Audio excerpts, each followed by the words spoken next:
collection tanks. This is an old historic case mill homestead in Austin off of Manor Road. And they wanted the old tank look up by that house. The city of Austin does not rebate for very many of these galvanized tanks because they rust out too fast. The one in the top right is 8 years old. And we have a problem with condensation almost every night. So if you've got water in that tank, the condensation gets onto the tank and it just sits there and it doesn't burn off till maybe 11 o'clock. It's slightly acidic. It burns through the galvanizing. The galvanizing that they're using today is electro-galvanizing. It's not like the old hot dip years ago that Granddaddy used to have his tank made out of. So it just doesn't last quite as long. The city of Austin now offers a rebate for a couple or 3 metal tanks. One has a liner system in it. I know about that one. It has kind of an Excelsior sock that goes inside the tank, and then inside that is a food-grade vinyl liner to actually hold the water. They have another one that has epoxy on the inside. I think that one still probably transmits that condensation, so I'm not too sold on that idea. But you just have to think about how long these things are going to last, maybe if they're going to guarantee it. But the galvanized ones, I just got a little trouble with. Go ahead. American Mechanical Council then took those 2 850-gallon collection tanks up by the pretty building and the shiny old farm stuff, and they put it in a 10,000-gallon fiberglass tank. And this one, notice it says Permian tank. Like I said, I'm not selling these tanks or anything, but that's Permian Basin. These are old oil field tanks that they've been making out there for years. So the sources of these have been around. They've just been used for other things. Now we're all using them for rainwater harvesting. That's a 10,000-gallon tank. That's the biggest tank you can put down a normal road in Texas without having special flagmen and cars ahead of you and behind you, because that's 12 feet tall and 12 feet in diameter. Go ahead. They use a special jib crane to drop that down on the site. You don't want to have your foot under it when they're getting ready to do that. So I was standing way far back taking a picture. Go ahead. And they make this water almost drinking water quality. The only thing that's left for this would be kind of the final polishing of UV light, because they're using ozonation, they're using filtration. They also, because it's 10,000 gallons, they're stirring that tank and putting it through a filtration system 6 hours out of every 12, so they're getting it very clean. They're going to use it in their studies of plants in their greenhouse. Go ahead. And because it's 10,000 gallons and they're storing it, they actually have 4 valves on the top of there. There's an inlet and outlet for the storing, and then an inlet and outlet for the pumping system.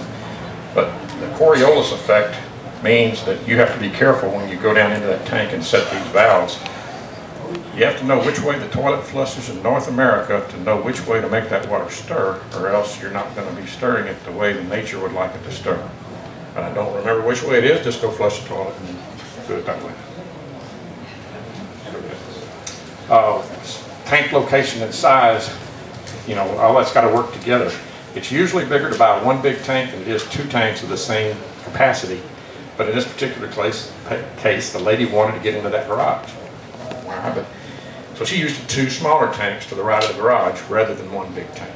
And they're joined together at the bottom and then have 1 big overflow. Texas Empowerment Academy, this has actually changed hands now, but they have a tank system there. Go ahead.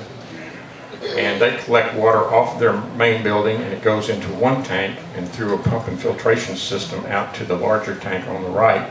And there they're also using ozonation. They had kids that were playing in that water and using it in the greenhouse.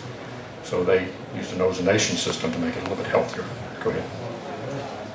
And they used a pressure pump and tank to pressurize their system. So my little system that I showed you is all gravity. This is where you want to spray the water real far. You want to hook it up to a water sprinkler. Then you need to get some of this stuff in. Again, these are available in the big box stores or your pump supply houses. This is just off-the-shelf hardware that you normally have in a water well system. Go ahead. How much rain can you get? A 10 by 10 garden shed collects 60 gallons of water in just a 1-inch rain. So that's your formula. For every 100 square feet of water, 60 gallons in a 1-inch rain. If you got 1,000 square feet of roof area, 600 gallons of water in a 1-inch rain. So it's going to get you a lot of rain pretty fast. The problem is, we don't have many 1-inch rains. We have a lot of 10-inch rains, you know, so the bigger your tank you can get is how you're going to make it through the dry times.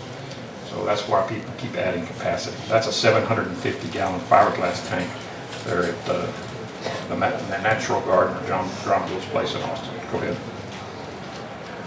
He uses that for his organic vegetable area. Go ahead.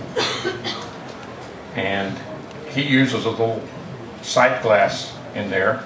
The man is holding the bucket up in the air because that sight glass is hooked to a valve that's right next to a walkway. And you don't want people stumbling over that, so that upside down pot goes right there to the ground and covers that up. That sight glass is really just a flexible piece of polytubing, and you don't want to always have that active, so you need a valve that turns it off and on, and you need a way to drain it.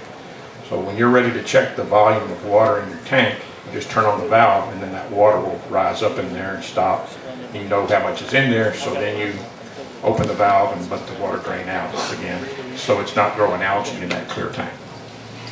Go ahead. And that clear tube. Also, it's probably a little bit hard to see. Sorry. Look. Up in the right-hand corner, there is some writing on that.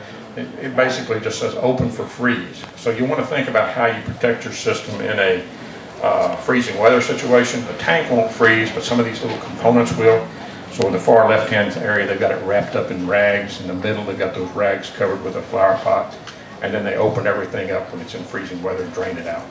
So the lowest point in your system, you want to have a way to drain that out. Okay. Bud Kane was harvesting rainwater in Austin before the city even had a program, and he has these tanks all over his property in Northwest Hills, and they're fiberglass tanks. He has some for fish ponds. In fact, the fish pond that I showed you in mine earlier came from Bud's house because he had it in the front of his yard, and the city said that's a swimming pool and it's too deep. You got to either fence that swimming pool or you got to get rid of it. So he got rid of it, came to my house, and his is now 18 inches deep in his front yard. So it's no longer a swimming pool, it's a fish tank. H-E-B grocery store in Austin did some big tank work here. Y'all can see these on Brody and William Cannon. Brody and William Cannon, I guess that's right. 24-inch inlet going into these tanks. These were designed by an engineer, and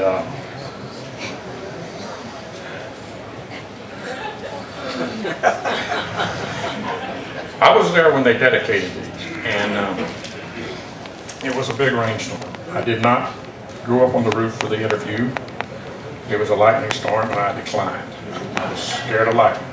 But I agreed to stand in front of these tanks with all this water moving through them and everything. And I did an interview for the TV show. And then they said, thank you, cut, you know. And then I hear all this foot traffic. It's people running. And I don't know exactly what's happening, but these things all started vibrating.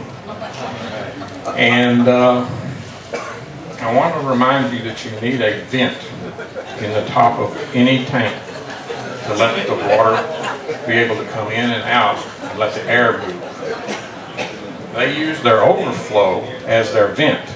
Well, in a hard downpour with 24 inches of water coming in that tank and then equalizing in all four of those tanks, when everything kind of got equalized, those overflow tubes were full of water. There was no place for air to escape. So then there's two shorter tanks, and they tried to start bringing that water down in the bigger tanks. Everything